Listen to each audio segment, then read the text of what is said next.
नमस्ते। चलिए आज सिस्टम डिजाइन की दुनिया में गहराई से उतरते हैं। कभी सोचा है कि गूगल या नेटफ्लिक्स जैसी बड़ी बड़ी सर्विसेज जो मतलब अरबों लोगों को एक साथ संभालती हैं, उनके पीछे का ब्लूप्रिंट क्या है?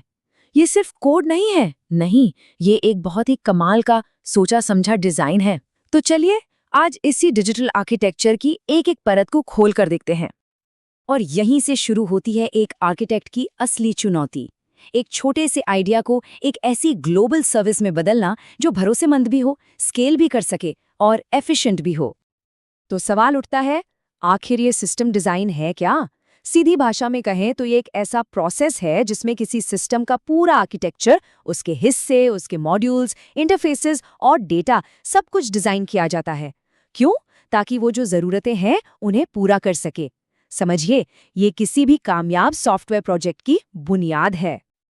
अच्छा, इस पूरे कॉन्सेप्ट को और आसानी से समझने के लिए एक मजेदार एनालॉजी लेते हैं। सोचिए कि हम एक बहुत बड़ी डिजिटल गगनचुंबी इमारत, एक स्काईस्क्रेपर के आर्किटेक्ट हैं।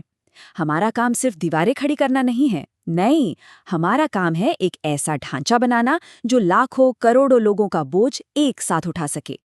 तो जैसे हर बड़ी इमारत को एक मजबूत नींव चाहिए होती है, वैसे ही एक शानदार डिजिटल सर्विस को भी एक ठोस फाउंडेशन और फ्रेमवर्क की जरूरत पड़ती है। यही वो लोड बेयरिंग स्ट्रक्चर्स हैं जो सब कुछ अपनी जगह पे टिकाए रखते हैं। और ये नींव, ये फाउंडेशन शुरू कहाँ से होता है? फिजिकल हार्डवेयर से, मतलब डेटा सेंटर्स, रैक्स और होस्ट्स। असल में यही वो जमीन है जिस पर हमारी डिजिटल स्काईस्क्रेपर खड़ी होने वाली है। ठीक है, इमारत तो बन गई। अब अगर इसमें लोग बढ़ जाएं तो क्या करेंगे? इसे स्केल कैसे करेंगे? दो तरीके हैं। पहला, वर्टिकल स्केलिंग, यानी इमारत को और ऊंचा बनाना। एक ही सर्वर में और ज्यादा पावर, मतलब सीपीयू, रैम, ये सब डाल दो। ये आसान है, पर इसकी एक लिमिट है। एक हद के बाद आप और ऊंचा नहीं जा सकते। दूसरा तरीका है हॉरिजॉन्टल स्केलिंग, मतलब इमारत को चौड़ा बनाना। इसमें हम लोड बांटने के लिए और ज्यादा सर्वर्स जोड़ते जाते हैं। ये थोड़ा मुश्किल है, हाँ, पर इसमें ग्रोथ की कोई सीमा नहीं है। अब बात करते हैं बिल्डिंग मटेरियल्स की। सही मटेरियल चुनना बहुत जरूरी है ना? एक ऑप्शन है रिलेशनल डेटाबेसेस, यानी एसक्यूएल। इसे समझिए एक डिटेल्ड, बिल्कुल सख्त ब्लूप्रिंट। सारा डेटा स्ट्रक्चर्ड टेबल्स में होता है। जहां कंसिस्टेंसी सबसे जरूरी है, जैसे बैंकिंग, वहां ये बेस्ट है। दूसरा ऑप्शन है नो एसक्यूएल डेटाबेसेस। ये मॉड्यूलर, फ्लेक्सिबल प्रेफैब्स की तरह हैं। डेटा अलग अलग मॉडल्स में स्टोर होता है। जहां स्केलेबिलिटी चाहिए, जैसे सोशल मीडिया पर, वहां ये कमाल कर देते हैं। अब आते हैं नियमों पर, यानी डेटाबेस गारंटीज पर। एक तरफ है एसिड। इसका मतलब है एटॉमिसिटी, कंसिस्टेंसी, आइसोलेशन, ड्यूरेबिलिटी। इसे समझिए बिल्डिंग के सबसे सख्त सेफ्टी कोड्स। ये गारंटी करते हैं कि हर ट्रांजैक्शन एकदम परफेक्ट हो। यहाँ रिलायबिलिटी सबसे ऊपर है। दूसरी तरफ है base, basically available, soft state, eventual consistency. ये फ्लेक्सिबल गाइडलाइंस हैं जो अवेलेबिलिटी को प्रायोरिटी देती हैं। ये मानकर चलती हैं कि ठीक है, अगर चीज़ें थोड़ी देर के लिए आउट ऑफ सिंक भी हों तो चलेगा, पर सिस्टम बंद नहीं होना चाहिए। तो हमारी इमारत का ढांचा तैयार है, फाउंडेशन मजबूत है। अब बात करते हैं इसकी धमनियों की, मतलब सिस्टम यूटिलिटीज और पाथवेज की। समझिए ये हमारी बिल्डिंग की प्लम्बिंग, एलिवेटर्स और बिजली है, जिनके बिना इमारत बेजान है।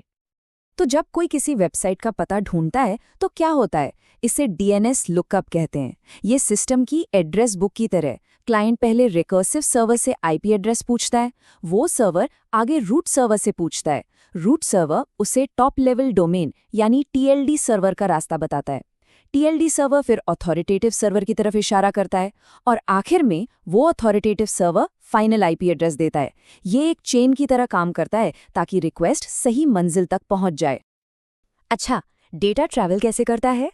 इसके भी दो तरीके हैं। पहला है टीसीपी। ये एक साइंड, ट्रैक्ड डिलीवरी की तरह है। इसमें डेटा सही सलामत, सही ऑर्डर में पहुंचेगा, इसकी गारंटी होती है। वेब पेजेस और फाइल्स के लिए यही इस्तेमाल होता है। दूसरा है यूडीपी। इसे एक फास्ट पोस्ट कार्ड समझिए। डेटा जल्दी भेजता है, पर कोई गारंटी नहीं। वीडियो स्ट्रीमिंग और ऑनलाइन गेम्स, जहां स्पीड सबसे ज्यादा जरूरी है, वहां ये काम आता है। और इस सारे ट्रैफिक को मैनेज कौन करता है? यहां आते हैं प्रॉक्सीज। एक होता है फॉरवर्ड प्रॉक्सी। ये बिल्डिंग में रहने वालों के लिए एक कंसियर्ज की तरह है। ये क्लाइंट्स की तरफ से बाहर की दुनिया से जानकारी लेकर आता है। और दूसरा होता है रिवर्स प्रॉक्सी। ये हमारी बिल्डिंग की लॉबी सिक्योरिटी है। बाहर से मतलब पब्लिक से आने वाली हर रिक्वेस्ट को यही मैनेज करता है और उन्हें अंदर सही जगह पर डायरेक्ट करता है। चलिए अब असली चैलेंज पर आते हैं।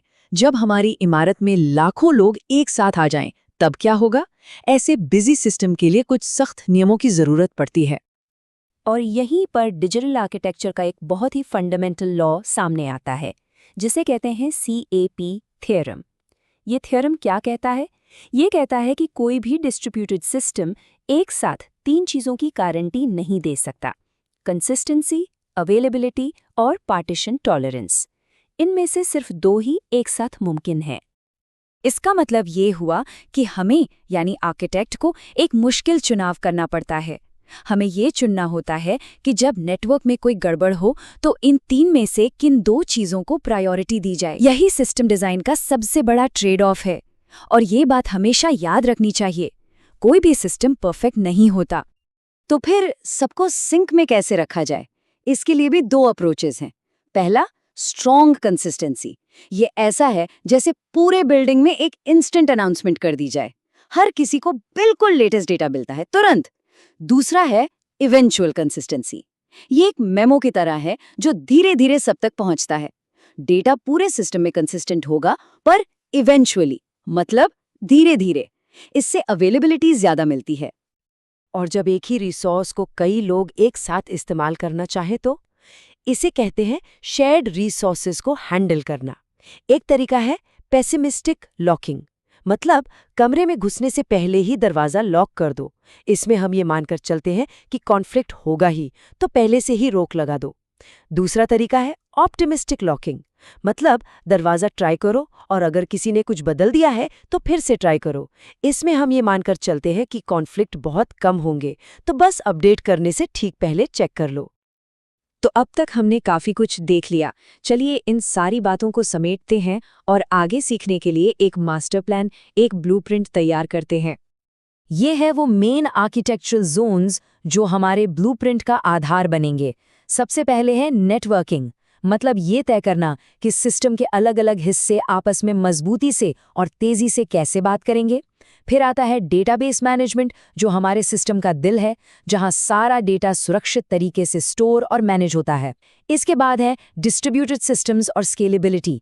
ये हमें सिखाते हैं कि लोड को कई मशीनों पर कैसे बांटा जाए ताकि सिस्टम कभी धीमा ना पड़े। फिर है कैशिंग और डेटा स्ट्रक्चर्स। ये वो स्मार्ट तरीके हैं जिनसे बार बार इस्तेमाल होने वाला डेटा तेजी से एक्सेस किया जा सकता है। कंकरेंसी और सिंक्रोनाइजेशन, ये इंश्योर करते हैं कि जब हजारों लोग एक साथ कुछ कर रहे हों तो कोई गड़बड़ ना हो। इंफ्रास्ट्रक्चर और रिसोर्स मैनेजमेंट वो नींव है जिस पर सब कुछ टिका है। और आखिर में सॉफ्टवेयर डिजाइन पैटर्न्स, ये वो आजमाए हुए समाधान हैं जो आम समस्याओं को बहुत ही एलिगेंट तरीके से हल करते हैं।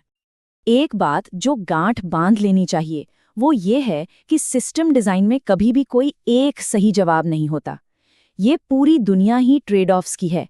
यहाँ सबसे अच्छे आर्किटेक्ट्स वो नहीं होते जिन्हें सारे जवाब पता हों, बल्कि वो होते हैं जो जानते हैं कि सही सवाल कौन से पूछने हैं।